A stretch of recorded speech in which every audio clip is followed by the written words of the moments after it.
간밤에 잘 주무셨습니까? 날씨가 많이 덥죠? 또 더운 가운데에서도 건강을 잘 챙기시기를 바랍니다. 오늘 우리에게 주시는 하나님의 말씀은 고난 속에 기도가 있습니다 라는 하나님 말씀으로 말씀을 나눕니다. 에베소 교회가 고난을 당하고 있을 때, 핍박을 당하고 있을 때에 그 고난과 그 핍박은 우리의 영광이 됩니다 라고 하는 말씀을 어제 나누었습니다. 그런데 그렇게 고난을 당하는 사람은 사실은 견디기가 쉬운 게 아닙니다.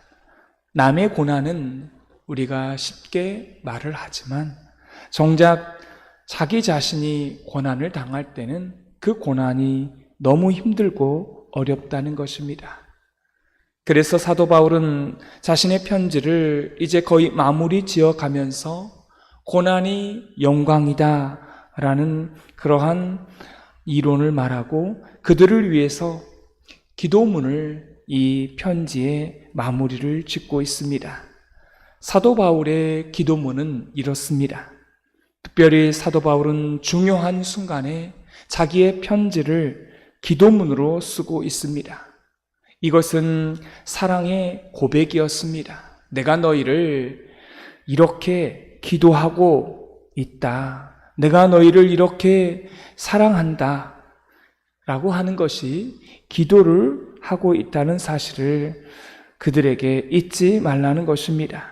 지난 설교 시간에도 말씀을 드렸지만 고난당하고 있는 성도들에게 최고의 사랑은 뭡니까? 내가 너의 문제를 해결해 주겠다. 이것이 아니라 내가 당신을 위해서 기도하고 있습니다. 라는 말이라고 했습니다. 이게 고난당하고 있는 성도들에게 있어서 최고의 위로가 되고 최고의 사랑이 되는 것입니다. 그래서 사도 바울이 기도문을 쓰고 있는 이유가 있습니다. 내가 너희를 위해서 지금 이렇게 기도하듯이 너희도 기도하라고 고난 속에 있는 성도에게 말하고 있는 것입니다. 또 한 가지는 이 기도의 내용을 보면 이 사도 바울의 소원이 담겨져 있습니다. 이 소원이 지금은 나의 소원이지만 이제 너희의 소원이 됐으면 좋겠다. 이런 내용이었던 것입니다. 성도들 가운데에 두 종류가 있습니다. 고난과 환난이 닥치면 기도의 자리로 나가는 성도가 있는가 하면 어떤 성도는 고난과 환난이 닥쳐오면 원만과 탄식의 자리로 나아가서 결국은 나중에 신앙을 버리는 교인들이 있습니다. 고난 속에 기도의 자리로 나아가는 성도들을 보면요, 목사는 금방 압니다. 저 사람 이제 살겠구나. 저 사람 더 견고해지겠구나. 저 사람 저 문제 이겨내겠구나. 그런데요, 고난 속에 점점 기도의 자리와 멀어지는 사람은요, 그건 끝입니다. 대책이 없습니다. 약이 없어요. 만세 전부터 예정하신 그리스도의 신부는 고난의 자리가 있으면 우물가로 나가서 그리스도를 찾고 그리스도를 만납니다. 아니면 주님께서 찾아오셔서 만나주시고 교제하십니다. 여러분, 이런 사실을 항상 잊지 마시기 바랍니다. 그래서 기도의 자리가 그렇게 중요하다는 겁니다. 오늘 말씀에 보면 사도 바울은 기도의 대상이 명확해야 된다는 것을 첫 번째로 말하고 있습니다. 우리 15절 말씀을 다 같이 읽겠습니다. 이름을 주신 아버지 앞에 무릎을 꿇고 비노니. 아멘. 여러분, 여기서 특이한 표현이 나오죠? 이름을 주신 아버지 앞에. 여러분, 여기서 이름을 주셨다는 말은 이런 의미입니다. 하나님은 창조주이시면서 존재의 근원이시다. 나의 모든 존재의 뿌리다. 그 뿌리가 하나님께 있다라고 하는 뜻을 가지고 있습니다. 무슨 이름을 주셨습니까? 임현택이라는 이름을 주신 게 아니라 성도라고 하는 이름을 주셨습니다. 그리스도인이라고 하는 이름을 주신 거예요. 나의 존재의 모든 뿌리에 이름을 주신 것입니다. 그런데 그 이름을 주신 그 다음이 중요합니다. 아버지께입니다. 하나님께가 아니라 그 하나님을 아버지라고 부르고 있다는 사실입니다. 여러분의 기도문을 기억하십니까? 예수님의 기도문을 기억하십니까? 예수님의 제자들이요, 예수님께 기도를 가르쳐 달라고 하잖아요. 그때 예수님께서 기도를 가르쳐 주실 때 처음으로 한 기도가 있죠. 하늘에 계신 우리 아버지요 라고 그렇게 시작합니다. 하나님을 아바 아버지라고 부르고 있습니다.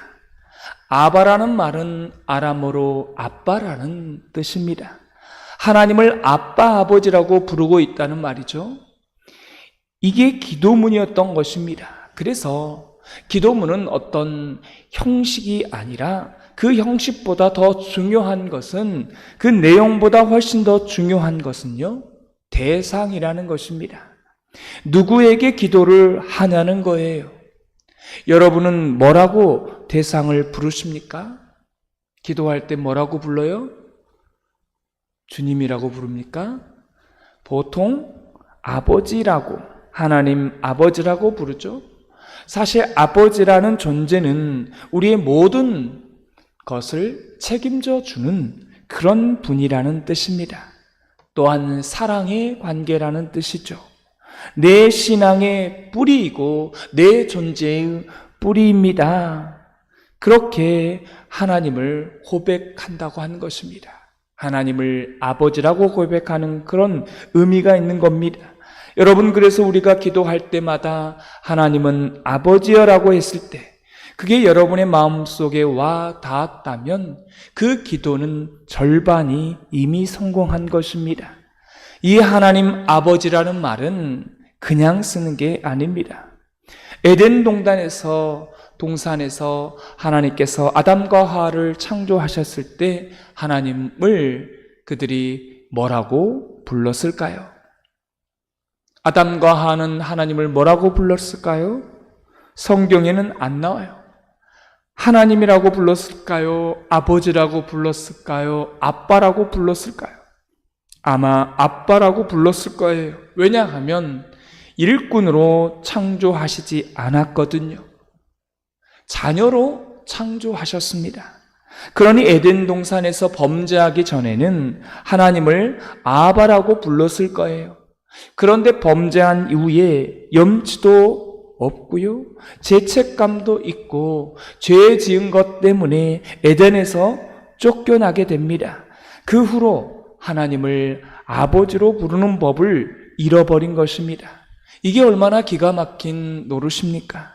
하나님은 자녀로 창조했는데 그 자녀가 아저씨 신이시여 이렇게 부르고 있는 것입니다. 아빠라고 불렀던 존재가 옆집 사람을 부르는 것처럼 다른 신을 말하듯이 말하는 것입니다. 그래서 구약을 보면 하나님을 아버지라고 부르는 사람이요, 단 한 명도 없습니다. 심지어 하나님을 아버지라고 부르면 어떻게 했어요? 죽였어요. 신성 모독죄로 죽였습니다. 인류의 역사 가운데 하나님 아버지라는 이름을 잃어버린 것입니다. 근데 어느 날 팔레스타인 땅에 한 청년이 나타나서 하나님을 아버지라고 불러 제낀 것입니다. 그분이 누구셨을까요? 예수님이셨습니다. 예수님은 죄가 없기 때문에, 그러므로 죄책감이나 거리낌이 없었기 때문에 하나님을 아버지라고 불렀던 것입니다. 이 당시에 이게요, 얼마나 큰 충격이었을까요? 하나님을 아버지로 부르면 죽였는데 어느 날 예수님이 나타나서 하나님을 아버지라고 부르고 있다라는 거입니다. 사실은 예수님이 십자가에서 죽으신 것은 이 신성 모독죄로 죽었습니다. 가장 중요한 제목 가운데 하나가 신성 모독죄였어요. 로마의 입장에서 보면 소요죄고요. 유대인의 입장에서 보면 그건 뭡니까? 신성 모독죄로 예수님을 처형한 것입니다. 하나님을 아버지로 불렀기 때문에 그렇습니다. 여러분, 우리 주님은 왜 이런 일을 하셨을까요? 하나님을 아버지라고 부르면서 왜 예수님께서 십자가의 신성 모독죄로 죽었을까요? 그분이 십자가에 죽으심으로 이제 우리가 아무런 거리낌 없이 하나님을 아버지라고 부르는 법을요, 회복시켜 주셨다는 것입니다. 할렐루야. 예수님의 그 십자가의 죽음이 아니었다면 우리는 하나님을 아버지라고 부를 수 없는 것이죠. 다시 말하면 새벽 예배 때마다 하나님 아버지여 라고 기도할 때 그 이름을 회복시키기 위해서 하나님의 아들이 십자가에 죽었다는 사실을 여러분 잊지 말라는 겁니다. 이러니까 우리 하나님 아버지여 라고 기도할 때 이게 엄청난 그러한 선언이 되는 것이고 엄청난 충격이었다는 사실을 여러분 잊지 마시기 바랍니다. 여기에 예수님의 목숨값이 있는 거예요. 우리가 하나님 아버지라고 하는 것은 예수님의 목숨값이 들어있는 것입니다. 이것 때문에 여러분 요한복음에 보면 예수님이 십자가에 죽을 수밖에 없었던 두 가지 이유가 분명히 말하고 있습니다. 첫째는 안식일을 범했기 때문이고 두 번째는 하나님을 자기의 아버지라고 불렀기 때문이라고 요한복음에 나옵니다. 예수님의 십자가에 죽으심으로 사실 그 이름이 회복된 것입니다. 그래서 우리가 하나님을 아버지라고 할 때마다 여러분의 가슴 깊은 곳에 감격이 있기를 소망합니다. 그러면 고난이 잊혀진다는 거예요. 왜냐하면 예수님이 이것 때문에 고난을 당하셨고 십자가에 죽으셨잖아요. 그 이름을 회복시키기 위해서 말이죠. 또한 오늘 말씀에 보면 기도의 자세가 나옵니다. 아버지 앞에 무릎을 꿇고 비노니라고 나와 있습니다. 사실은 우리의 기도의 모습, 그 모양보다 이 기도의 자세를 통해서 드러난 마음이 참으로 중요합니다. 여러분, 아버지 앞에 무릎을 꿇고 비노니라고 하는 이 말은요, 회개하는 마음이 있다는 뜻입니다.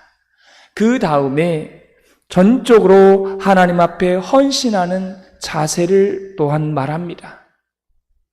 하나님 앞에 회개하고 또한 헌신하는 자세. 우리가 기도할 때 이런 자세, 이런 마음이 필요한 것입니다. 근데 오늘 말씀의 가장 중요한 기도의 내용은 세 가지를 또한 소개하고 있습니다. 우리 16절 말씀을 다 같이 읽겠습니다. 그의 영광의 풍성함을 따라 그의 성령으로 말미암아 너희 속사람을 능력으로 강건하게 하시오며. 여러분, 이게 새번역 성경에 보면 이렇게 나와 있습니다. 하나님이여 속사람을 강건하게 해 주십시오. 이게 왜 중요하냐면 지금 고난 당하고 있는 에베소 교인들에게 이 환난과 고난을 이겨내려면 겉사람, 육체, 환경, 조건을 바꿔달라고 기도하면 이게 해결이 되지 않기 때문에 그렇습니다. 그들은 다 대부분 핍박받다가 순교했습니다. 이 당시의 신앙을 지키기 위해서요, 이들은 지하, 무덤인 카타콤에서 살았습니다. 무려 이들이 몇 년을 살았냐면요, 300년을 살았습니다. 300년 동안 핍박이 멈추지 않는 것입니다. 몇 대를 산 것입니까? 수없이 많은 그 세월 동안 그 핍박이 사라지지 않는 거예요. 그러니까 기도할 때 이 핍박이 사라지기를 바라는 기도가요, 응답이 안 되는 것입니다. 이 당시에는 언제 이 환난이, 이 핍박이 끝날지 모르는 그 시대의 사람들이었습니다. 다시 말하면 환경을 바꾸어 달라고, 조건을 바꿔달라고 말하면 그 사람은 결국은 고난을 이겨낼 수 없다라는 것입니다. 오히려 이렇게 기도하셔야 하는 거죠. 하나님, 저의 속사람을 강건하게 하여 주옵소서. 나의 정신, 나의 마음, 나의 영혼, 나의 내면을 강하게 만들어 주십시오. 그래야 고난이 찾아와도 이길 수 있고 죽음이 찾아와도 결국 두려워하지 않고 이길 수가 있다는 것입니다. 이게 얼마나 귀한 기도의 제목입니까? 이게 성도에게 주시는 기도문이었습니다. 하나님, 저의 속사람을 강건하게 하옵소서. 지금 이 핍박, 이 고난 사라지지 않아도 이걸 이길 수 있는 믿음, 신앙을 주십시오. 그렇게 기도하라는 겁니다. 또한 오늘 17절 말씀에 보면 이렇게 기도가 시작됩니다. 믿음으로 말미암아 그리스도께서 너희 마음에 계시게 하시옵고. 여러분, 에베소서가 쓰여질 이 당시에는 예수님은 이미 승천한 이후입니다. 그리스도께서 우리 마음에 계시다는 의미는 그리스도의 영이신 성령님이 내 안에 계시다라고 하는 의미입니다.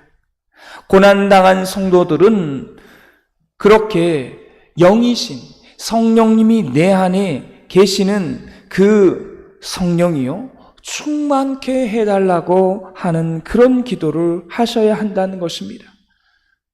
예수님의 영이신 성령님이 내 안에 충만하게 하옵소서. 성령으로 충만하게 하옵소서. 여러분, 이것은 우리가 뜨겁게 박수를 치고 머리를 흔들고 방언을 하고 이런 게 성령 충만이 아니라는 것입니다. 여러분, 성령 하나님이 한 분이십니까? 두 분이십니까? 한 분이시잖아요.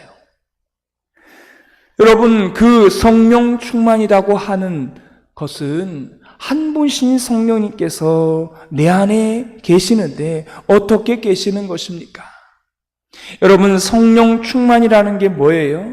내 안에 예수님의 영이 들어오시는데, 여러분, 그분이 들어오셔야 우리가 예수님을 믿게 되는 거잖아요. 내가 예수님을 믿어서 들어오시는 것이 아니라 그분이 내 안에 계시기 때문에 예수님이 믿어지는 것입니다. 내 안에 계신 예수님의 영이신 성령님께 내 삶의 모든 지배권을 맡겨드리는 것, 이것이 충만이라는 것입니다. 할렐루야. 여러분, 매 순간마다 그분이 주님, 어려울 때 내가 어떻게 해야 되는지 물어야 하는 것입니다.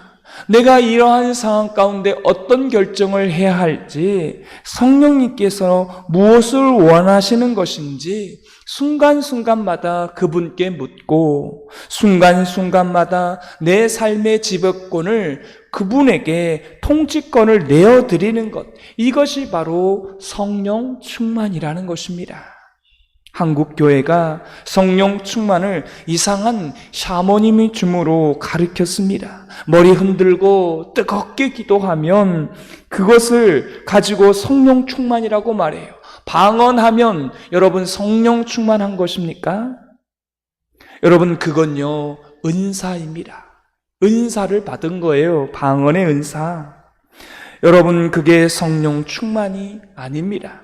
성령 충만이라는 것은 내 안에 이미 계신 예수님의 영이신 성령님께 내 모든 삶의 통치권을, 지배권을 다 맡겨드리는 것, 이것이 성령 충만인 줄 믿습니다. 여러분, 그래서 고난 속에 있는 성도들은 주님, 내 의지, 내 감정보다 내 안에 계신 예수님의 영이신 성령님의 통치가 극대화되게 하여 주옵소서. 그래야만이 우리가 그 고난을 견딜 수 있는 것입니다. 또한 오늘 세 번째 기도 제목입니다. 18절 말씀을 다 같이 읽겠습니다. 능히 모든 성도와 함께 지식에 넘치는 그리스도의 사랑을 알고. 여러분, 이 말씀을 새번역 성경에 보면 이렇게 나와 있어요. 엄청난 그리스도의 사랑을 알게 해 주십시오. 그 다음 19절에 보겠습니다. 그 너비와 길이와 높이와 깊이가 어떠함을 깨달아 하나님의 모든 충만하신 것으로 너희에게 충만하게 하시기를 구하노라. 하나님의 사랑이 얼마나 거대한 사랑인지를 알게 해달라고 하는 기도입니다. 이 시대에 얼마나 편한 세상입니까? 전화만 하면요, 시장을 다 봐줍니다. 제가 군대에 있을 때 월급이요, 10,000원, 20,000원이었습니다. 근데 지금 군대 월급이 얼마입니까? 80만 원이에요. 얼마나 편하게 또 풍요롭게 살고 있습니까? 그런데 지금 얼마나 흉측한지 몰라요. 묻지마 폭행이 있는 세상입니다. 폭행을 하는데 왜 폭행을 하는데 묻지를 말라는 겁니다. 여러분, 왜 이런 세상이 되었습니까? 이 세상이요, 사랑이 궁핍해 있는 세상이 돼요. 자살하는 사람이 얼마나 많은지 몰라요. 어린 애들도 자살하는 세상입니다. 여러분, 자살하는 사람을 조사해 봤더니 어떤 사람이 자살을 하냐면 진정으로 사랑해주는 한 사람이 없어서 자살을 한다고 합니다. 여러분, 오늘 성경은 말합니다. 그 고난의 자리에서 견딜 수 있으려면 그 하나님의 거대한 사랑을 알고 깨닫고 고백해야 된다는 것입니다. 그 한 사람의 사랑이 없을지라도 우리 하나님이 사랑을 한다면 그 사람은 견디어서 자살하지 않는 거예요. 할렐루야. 하나님의 그 거대한 사랑을 알고 깨닫게 해달라고 기도하는 것입니다. 그러면 견딜 수 있다라고 말씀하고 있습니다. 사랑하는 성도 여러분, 고난과 환난이 아무리 심해도 서로 사랑하고 하나님을 사랑하고 가족을 사랑하고 그런다면 다 이겨낼 줄로 믿습니다. 이것이 사도 바울의 기도였던 것입니다. 내가 이렇게 기도해서 이렇게 능력을 경험했듯이 너희 고난당하는 에베소 교인들이여 너희도 이렇게 기도하라. 하나님이여 속사람을 강건하게 하옵소서, 성령으로 충만하게 하옵소서, 하나님의 그 거대한 사랑을 알게 하옵소서. 이렇게 기도하는 저와 여러분이 되시기를 소망합니다. 기도하겠습니다. 하나님 아버지, 고난당하고 핍박당하고 환난당하는 에베소 교인들에게 사도 바울이 그 교인들을 생각하면서 기도하고 있습니다. 기도는 그 어떠한 사랑보다 크고 또한 최고의 사랑인 줄 믿습니다. 하나님, 우리가 고난을 당하고 핍박을 당할 때에 우리도 이 기도를 하기를 원합니다.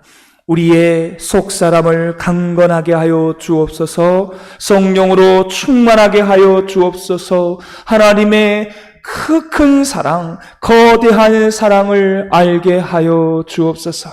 이렇게 기도함으로 우리도 어떠한 환난과 핍박과 어려움이 올지라도 기도함으로 이겨내게 하시고, 우리 말씀의 성도님들 가운데 어려움 가운데 있습니까? 힘든 가운데 있습니까? 이 기도를 통해서 능히 이기고 승리하는 삶 되게 하여 주옵소서. 예수님의 이름으로 기도드리옵나이다.